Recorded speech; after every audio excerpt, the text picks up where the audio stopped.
여러분 이제 3월 마지막 주가 됐습니다. 금방 이제 1분기가 지나갔어요. 이제 시작하는 거 홍보 여신 예배를 엊그저께 드린 것 같은데 벌써 이제 1분기가 지나갔습니다. 세월이 빠르다는 느낌이 여러분 드십니까? 빠르다는 느낌이 든다는 것은 주님 만날 날이 얼마 안 남았다는 거예요. 주님 만날 사람들이 가까운 사람들이 굉장히 세월이 빠르게 느껴져요. 그 말은 다시 바꿔 말하면 우리가 이 땅에서 살아갈 때 주님의 일에 더욱더 힘써야 된다는 의미이기도 합니다. 이 땅에서 주님의 일을 할 게 얼마 안 남았다는 거예요. 주님의 일을 하기 위해서는 사실은 관계가 중요해요. 오늘 제목을 한번 보실까요? 은혜로운 관계. 한번 따라하겠습니다. 은혜로운 관계. 은혜로운 관계. 예, 신앙생활을 하는 데 있어서 아주 중요한 것이 관계 맺기입니다. 예수 그리스도와의 친밀한 관계, 그리고 성도들 간의 사랑스러운 관계, 이 두 가지 관계성이 그 무엇보다도 중요합니다. 왜냐하면 기독교의 핵심은 관계라고 말할 수 있기 때문입니다. 여러분, 우리가 신앙생활을 할 때 전도하고 양육하는 것, 구제하고 봉사하는 것 중요합니다. 그러나 이러한 사역에 앞서서 더 중요한 것은 바로 관계입니다. 부활하신 예수님께서 베드로를 만난 다음에 첫 번째 한 이야기 여러분 기억하십니까? 여러분 생각해 보세요. 베드로가 도망가 버렸거든요. 예수님 십자가에 달리실 때 끝까지 버리지 않겠다고 큰 소리 쳤던 베드로가 도망가 버렸어요. 근데 그 베드로를 주님이 찾아오세요. 그리고 첫 번째 만나고 주님께서 베드로에게 한 말씀은 굉장히 중요하겠죠. 무엇을 제일 먼저 말씀하셨는가 하면 내가 나를 사랑하느냐. 그리고 그 다음에 내 양을 먹이라 이렇게 말씀하셨어요. 이것은 양을 먹이는 목양의 사역보다 예수님과 사랑의 관계를 맺는 것이 더 중요하다는 것을 베드로에게 가르쳐 준 거예요. 하나님과 수직적인 관계, 성도들과의 수평적인 관계가 모든 사역의 근간이 되는 것입니다. 왜냐하면 예수님께서 우리를 부르실 때 일 때문에 부르신 것이 아니라 그분과의 친밀한 만남으로 우리를 먼저 초대하셨어요. 그 사역은 그 다음이에요. 우리를 부르심에 감사해서 우리가 하나님의 일을 하는 것이지 우리를 일시킬 목적으로 하나님은 우리를 부른 적이 없어요. 그리고 주님과의 만남이 깊어지면 사람과의 만남도 깊어집니다. 그리고 그 친밀한 관계 속에서 하나님의 일은 자연스럽게 시작되는 거예요. 만일 교회 공동체가 주님과의 관계를 소홀히 한 채 교회의 여러 가지 일로 분주하기 시작한다면 그때부터 교회에는 문제가 생기기 시작합니다. 그래서 교회는 항상 사역보다 주님과의 관계에 힘써야 합니다. 그리고 교회 공동체 안에서 형제 자매가 나누는 친밀한 관계에 관심을 가져야 합니다. 오늘 오후 예배는 여러분 목장 예배로 모이잖아요. 오후 설교를 하지 않고 목장 예배로 모이는 것을 제가 그만큼 중요하게 생각했기 때문에 목장 예배로 모이는 거예요. 우리 학교 다닐 때, 제가 대학교 다닐 때 학과장, 학생 회장이 그때 막 데모를 많이 할 때니까 제가 84학번인데 수가 틀리면 그냥 야 오늘 종강하고 가버리자 그러면 학생 회장이 가면 그냥 다 가버리거든요. 교수님이 들어왔다가 텅 빈 강의실을 보고 그 다음 수업 시간에 와가지고 너네들이 다 나를 버리고 도망갔다고 이제 허허 웃어요. 우리 공부하기 싫으면 뭐 데모 핑계 대고 이제 가버린 적이 있습니다. 오늘 오후 예배 도망가지 마세요. 친밀한 관계를 맺는 거예요. 그러니까 은혜도 나누지만 서로 목장들끼리 친밀한 관계를 유지하는 것이 굉장히 중요하기 때문에 일부러 시간을 떼어서 이 마지막 주를 그렇게 목장 목장 모임으로 갖는 거예요. 이 목장 모임은 은혜를 나누고 친밀한 교제를 나누는 시간이에요. 우리가 빌립보서를 통해서 배우게 되는 것은 공동체의 관계성입니다. 바울과 빌립보 교회의 관계, 디모데와의 관계, 그리고 에바브로디도와의 관계. 이 빌립보서를 읽을 때 우리가 서로를 얼마나 사랑하고 아끼고 있는지를 잠잠히 보게 될 것입니다. 그리고 이러한 관계 속에서 하나님의 복음이 우리는 힘있게 증거되는 것도 동시에 보게 될 것입니다. 그래서 관계가 깨어져 버리면 복음이 힘있게 증거될 수 없겠죠. 그래서 관계가 우선이라는 말이에요. 오늘 본문을 통해서 그들이 서로를 얼마나 사랑하고 배려하게 되는지를 보게 됩니다. 서로가 사랑하고 아끼고 섬기는 마음, 그리고 성도들은 배려하는 따뜻한 마음을 가지고 있음을 우리가 본문에서 보게 될 것입니다. 그럼 바울이 로마 감옥에 갇혔다는 소식이 빌립보 교회에 이제 전해졌습니다. 그래서 빌립보 교회가 바울을 위해서 어떤 일을 할까 생각하다가 헌금을 모아서 바울에게 전해주기로 결정을 했어요. 그리고 그 헌금을 전해주고 또 바울의 손과 발이 될 사람을 선정했는데 그 사람이 오늘 본문의 주인공인 에바브로디도입니다. 그는 바울 곁에서 그의 손과 발이 되어 헌신적으로 바울을 섬겼습니다. 그러던 중에 심각한 병에 걸렸습니다. 성경에서 기록하지 않기 때문에 정확히 어떤 질병인지는 우리는 알지 못합니다. 그런데 바울을 섬기는 일에 있어서 그가 병이 걸렸다는 것을 추측해 보면 그 일을 하는 것이 쉽지 않았다는 것을 우리가 알게 돼요. 또 역으로 말하면 바울이 지금 감옥에 갇혀 있는 상황인데 바울의 상황도 굉장히 어려움 가운데 있었다는 것을 우리가 간접적으로 알게 되는 것이죠. 바울은 이제 자신을 섬겼던 에바브로디도가 건강해서 회복되니까 그를 돌려보내기로 작정합니다. 그러면서 그에 대해서 이렇게 설명을 합니다. 그러니까 그와 함께 있으면서 그의 신앙을 보았죠. 신앙을 보고 빌립보 교회들을 향해서 에바브로디도가 어떤 사람인지를 이렇게 설명해요. 25절 보십시오. 25절 하반절만 제가 읽겠습니다. 그는 나의 형제여 함께 수고하고 함께 군사된 자요 너희 사조로 내가 쓸 것을 돕는 자라. 여기서 사도 바울은 에바브로디도를 네 문구로 설명하고 있습니다. 나의 형제, 함께 수고한 자, 함께 군사된 자, 그리고 너희 사자다 이렇게 표현하고 있습니다. 첫 번째로 바울은 에바브로디도를 나의 형제라고 말하고 있습니다. 그럼 바울은 분명히 가르치는 자였고 사도적 권위를 가지고 있는 사람이었습니다. 그러니까 섬김을 받는 위치에 있는 사람이었습니다. 그는 사도적 권위를 가지고 있었지만 그 권위는 복음을 증거할 때 필요한 권위였어요.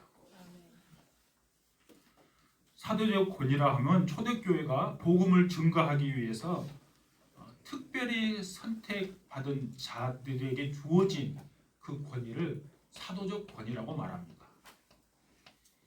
사도라는 것은 복음을 증거하기 위해서 예수님께서 특별하게 파송한 사람을 말합니다. 사도는 어떤 사람들이 사도의 자격이 있는가 하면요, 예수님과 3년 동안 같이 함께 사역을 했던 사람, 그리고 예수님의 부활을 목격했던 사람, 그리고 결정적으로 예수님께서 직접 파송한 사람, 이게 다 수용이 돼야지 사도라고 말할 수 있어요. 초대교회에 12사도가 있었고 사도 바울은 이방인의 사도로 예수님께서 그를 부르셨어요. 근데 당시 초대교회에서는 12사도에 대한 사도권을 의심하지 않았는데 바울만 특별하게 불렀잖아요. 그러니까 바울의 사도권을 의심하는 사람들이 나타났어요. 왜냐하면 바울이 예수님의 부활을 목격하거나 예수님으로부터 직접 파송되지 않았다는 것을 그들은 그렇게 이해한 거예요. 사도 바울은 자신의 사도권이 늘 도전을 받을 때마다 어떻게 했는가 하면 다메섹 사건을 늘 이야기했어요. 다메섹에서 사도 바울은 부활하신 예수님을 자신이 직접 만났고 예수님께서 이방인의 사도로 자신을 직접 파송했다는 것을 늘 설명했어요. 사도 바울은 왜 자신의 사도권을 그렇게 강조했는가 하면 그럼 자신의 사도권이 의심을 받으면 자신이 전파하는 그 복음의 그 능력도 의심받게 되기 때문이에요. 이게 자신을 내세울 목적으로 사도권을 이야기한 것이 아니라 복음이 훼손되지 않도록 자신의 사도권을 늘 사도 바울은 강조했어요. 그런데 평상시에는 자신의 사도권이 훼손됨으로 복음이 증거되는 것에 대해서는 자기가 적극적으로 자기가 사도권을 설명했지만 그리 않고 자신의 개인의 유익과 자신의 섬김을 받을 목적으로 사도권을 주장한 적이 그는 없어요. 그리고 같이 복음을 위해서 헌신하고 충성한 사람들을 향해서 그는 언제나 형제라는 표현을 쓰기를 좋아했어요. 그래서 오늘 에바브로디도를 향해서 나의 형제다 그렇게 지금 말하고 있는 것입니다. 저는 제가 좀 싫어하는 것 중에 하나가 교회의 권위적 문화를 싫어합니다. 저 여러분 이제 오랫동안 있었으니까 그걸 아실 거예요. 물론 목사의 권위 중요하죠. 제가 권위를 내세운다고 해서 제 권위가 높아지는 거 아니에요. 성도들은 당연히 목사의 권위에 잘 따르려는 마음들은 기본적으로 성도들은 가지고 있어요. 내가 막 내세울지 않아도 성도들은 그 마음을 가지고 있어요. 근데 일부러 내가 목사라는 것을 내세우면 소위 말해서 목에 힘을 주면 어떻게 될까요? 의외로 그 많아요. 저는 교회에서 있는 그런 권위적 문화는 별로 좋아하지 않습니다. 저는 이제 장로도 해봤고 나중에 목사가 되어봤지만 여러분 의외로 목사는 특별한 사람이 하나님께서 선택해서 주의 종으로 삼았다고 인식하고 사는 사람 많이 있어요. 물론 목사로서 그런 자부심을 가지고 교회를 섬기는 거 필요하겠죠. 근데 그것은 내가 부르심에 대한 소명에 대한 의식으로 가지고 있을 뿐이지 그것이 교회 성도들을 향해서 나는 특별한 사람이고 여러분은 나와 다른 사람이라고 구별을 짓는 순간 그것은 복음을 훼손시키는 거예요. 저는 그래서 별로 좋아하지 않습니다. 제가 어떤 모임에 가서 그런 이야기를 들은 적이 있습니다. 우리 노예 우리 여수에서 활동하는 아주 큰 역할을 하는 장로님이세요. 뭐 엄청난 활동을 많이 하세요. 근데 이제 그 모이는 자리에서 목사하고 장로님 뭐 저도 같이 있었으니까 모이면 그 장로님 모이면 다 목사님 존중하잖아요. 그러니까 목사가 특별히 내가 높은 위치에 있다 말할 필요도 없어요. 근데 의식적으로 그 장로님이 굉장히 역할을 많이 하고 또 학력도 좋아요. 유명한 대학을 나오고 유명한 대학원을 나와서 또 박사 학위까지도 가지고 있어요. 그러니까 의식적으로 내가 높은 것 같이 이야기하고 그 장로님을 이렇게 조금 이렇게 목사하고 장로는 달라 이렇게 이야기하는 걸 제가 들었어요. 다르지 않아요. 여러분 똑같아요. 역할만 차이가 있을 거예요. 물론 목사라는 그 직분이 말씀을 증거하는 것이니까 중요한 위치이긴 하지만 성도와 구별 지을 그만큼 다르지 않다는 거예요. 그 인식들이 우리에게 있어야 될 줄로 믿습니다. 바울은 에바브로디도를 나의 형제라고 말합니다. 그 에바브로디도가 와서 한 일이 뭔가 하면 바울의 뒷소발을 한 거예요. 손과 발이 되어주는 바울을 위해서 허드렛 일을 한 사람이지만 그가 나의 형제다 이렇게 사도 바울은 말하고 있습니다. 이것은 그를 향한 뜨거운 사랑과 고마움의 표시이기도 한 것이죠. 바울이 에바브로디도를 어떻게 생각했는가 하면 여러분 27절, 28절을 보세요. 한번 같이 읽을까요? 27절, 28절 시작. 그가 병들어 죽게 되었으나 하나님이 그를 긍휼히 여기셨고 그뿐 아니라 또 나를 긍휼히 여기사 내 근심 위에 근심을 면하게 하셨느니라. 그러므로 내가 더욱 급히 그를 보낸 것은 너희로 그를 다시 보고 기뻐하게 하며 내 근심도 덜려 함이니라. 아멘. 바울은 자신을 위해 헌신하다가 병든 에바브로디도를 보고 근심했어요. 그래서 사도 바울이 얼마나 하나님 앞에 기도했을까요? 그 낫게 해달라고. 하나님은 그 기도를 들으시고 긍휼히 여겨 있어서 그를 치유해 주셨어요. 바울의 기도를 하나님이 들어주신 것이죠. 그래서 바울은 내 근심 위에 근심을 면하게 해줬다. 그가 치료하는 과정을 보고 그렇게 표현했어요. 그러니까 이 대목에서 바울이 에바브로디도를 향해서 얼마나 염려했는지를 우리가 알 수가 있는 것이죠. 그래서 근심이라고 당연히 단순히 말하지 않고 근심 위에 근심이라고 말하고 있습니다. 바울은 이제 그가 건강이 회복됐으니까 빨리 빌립보 교회로 보내고 싶었어요.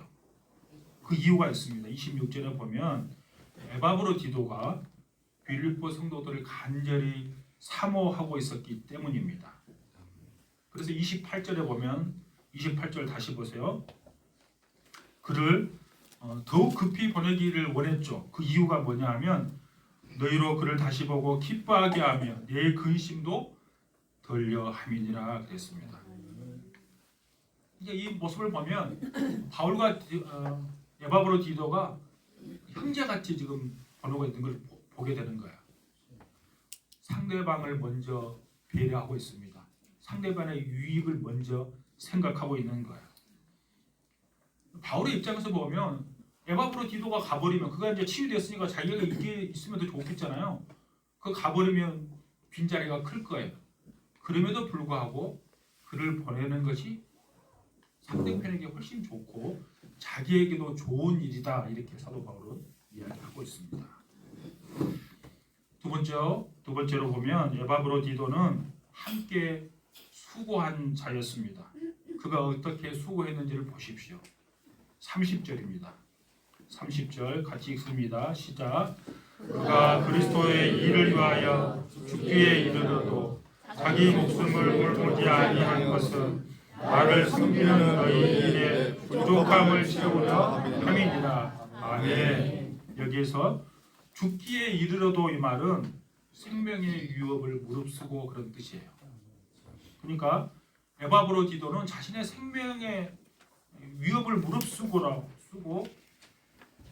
사도 바울을 위해서 수고한 자였다는 말입니다. 그가 사도 바울을 섬기면서 어떤 질병에 걸렸는지 아니면 너무 가로했는지 아니면 박해를 받았는지 알 수는 없지만 거의 죽음에 이를 정도로 그를 힘들어했어요. 그 정도로 그가 최선을 다해서 수고했다는 것을 우리가 알 수 있어요. 그것은 자신의 일이 바울을 섬기는 일이었지만 궁극적으로는 그것이 그리스도 일이라는 것을 확신했기 때문에 그런 거예요. 그래서 표현을 뭐라고 말합니까? 그리스도의 일을 위하여 이렇게 말하고 있어요. 아멘. 에바브로디도가 한 일 우리가 상상할 수 있죠. 바울이 감옥에 갇혀서 힘드니까 바울의 여러 가지 면에서 도와준 일을 했겠잖아요. 근데 바울을 섬기는 일, 그 일이 그냥 단순히 바울을 도와주는 일이 아니라 그리스도를 섬기는 일이다. 그리스도의 일이다. 이렇게 표현하고 있습니다. 그가 죽음을 무릅쓰고 헌신할 수 있었던 이유도 바로 거기에 있는 거야. 단순히 사람을 섬기는 것은 내가 목숨을 걸고 어찌 할 수 있겠습니까? 근데 그것이 그리스도의 일이기 때문에 목숨을 걸고 하는 거죠.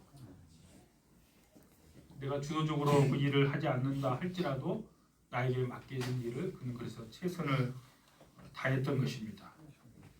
그의 마음에 주님의 일이라는 확신이 있었기 때문입니다.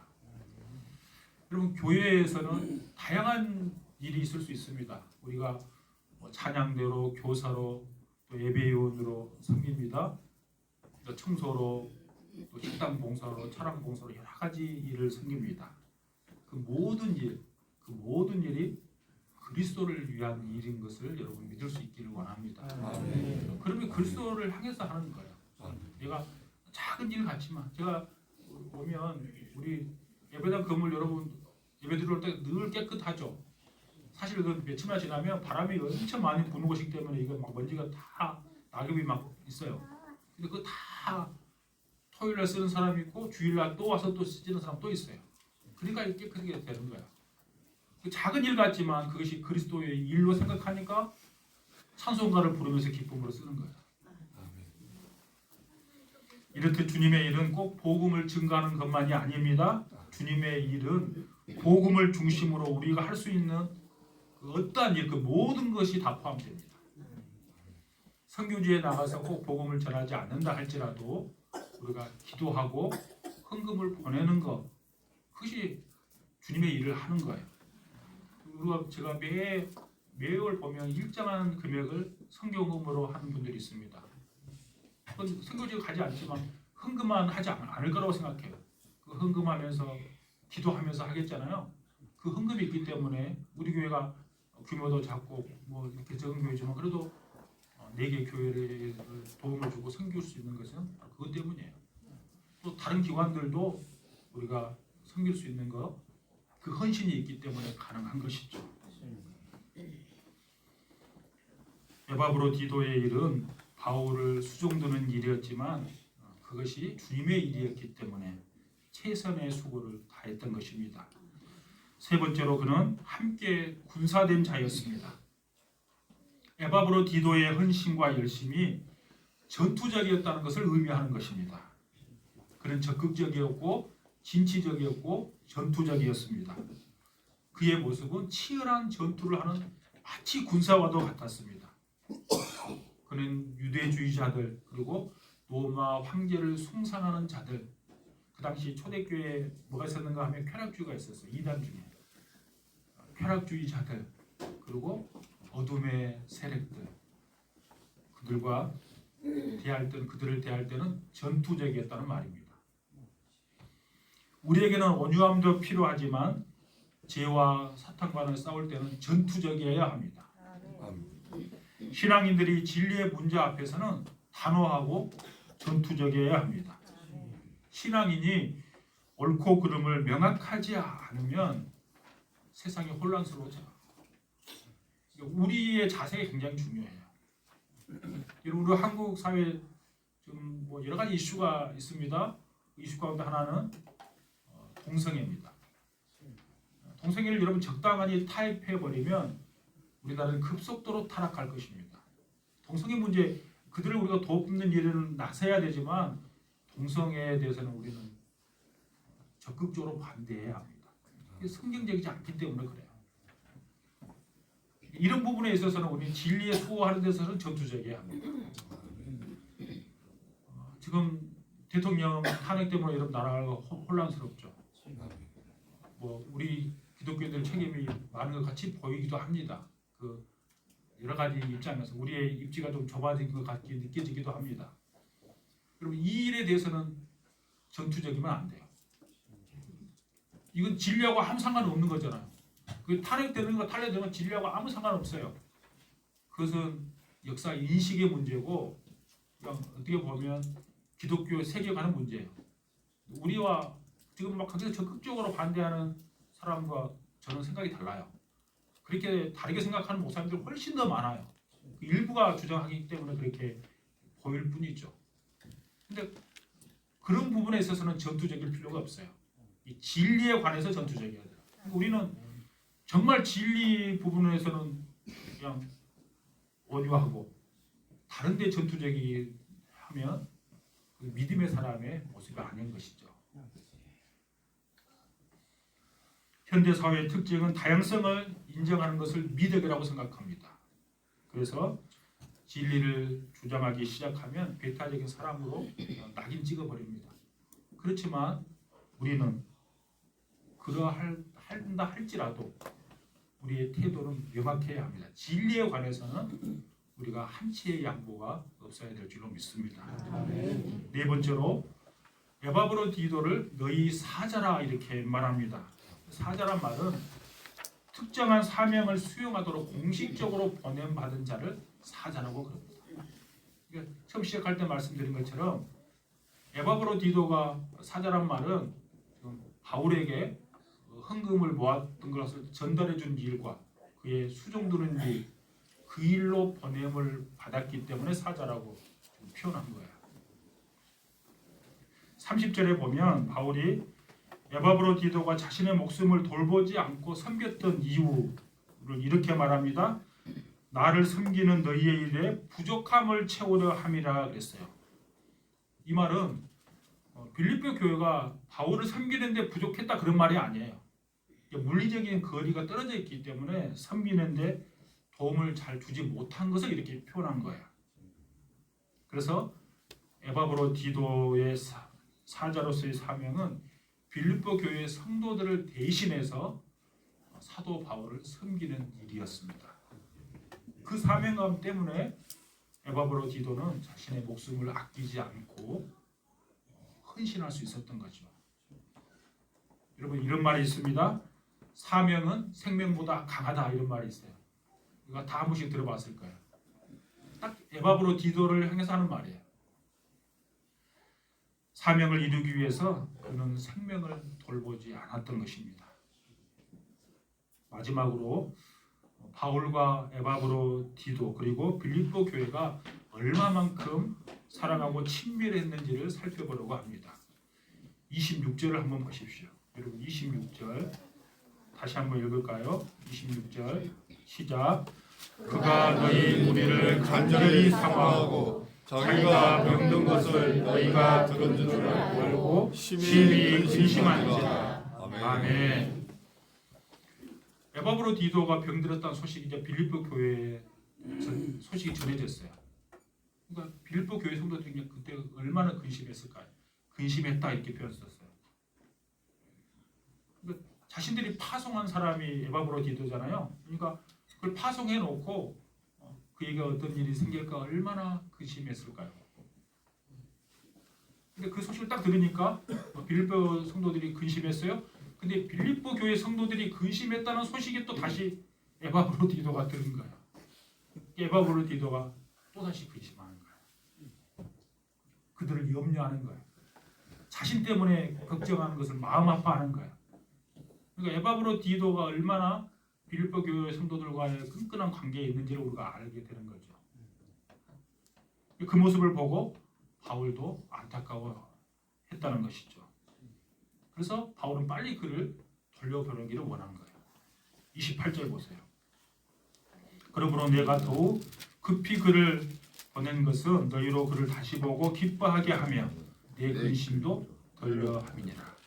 그러니까 그들이 당신은 이게 전화도 없고 화상통화도 안 되고 아무것도 안 되니까 말로만 전화되는 시절이니까 말로 갖고는 그들이 잘 믿지 않는 거예요.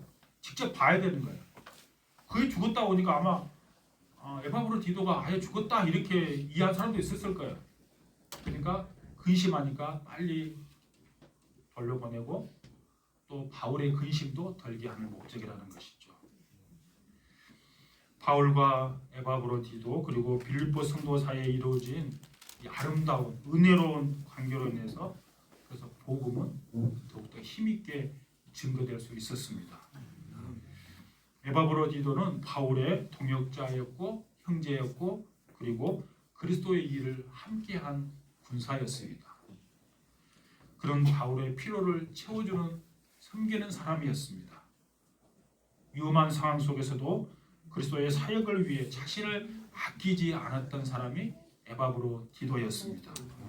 그는 병들어 죽을 뻔했지만 하나님께서 그를 치유해 주셨고 또 바울의 근심을 덜어주셨습니다. 저는 우리 백조교회가 더딜지라도 이러한 친밀하고 더욱더 탄탄한 관계 속에서 성장하기를 원합니다.